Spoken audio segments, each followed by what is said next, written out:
Que peut-on lire dans la presse quotidienne aujourd'hui? Bonjour Slimane Zeguidour. Comme chaque samedi, l'on vous retrouve pour une revue de presse et certains titres ont attiré votre attention, à commencer par celui d'un quotidien libyen. Oui, El Fajr El Jadid, qui nous montre Kadhafi en une, recevant, dit-on, les chefs des tribus, mais pas n'importe quelle tribu, Isabelle, ce sont les tribus de l'Est, c'est-à-dire dans les régions que dominent les insurgés. Message subliminal, les insurgés peuvent se proclamer autonomes dans l'Est, les tribus font allégeance à Kadhafi. Il a aussi le soutien du patron du Parti communiste russe, Gennady Zyuganov, qui lui dit « Tu n'es pas seul et le peuple russe te soutient ».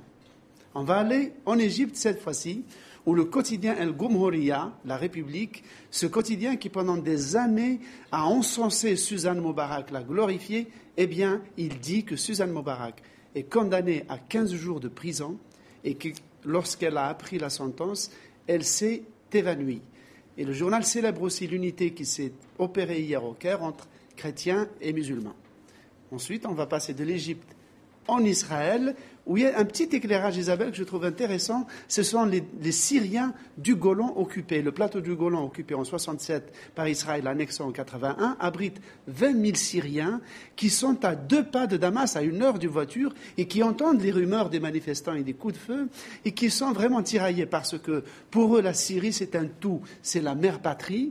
Et puis, ils voient que ce régime qu'ils considèrent comme leur parrain est en train d'être contesté, et ils ne savent plus qui soutenir par légitimisme le souverain ou le peuple.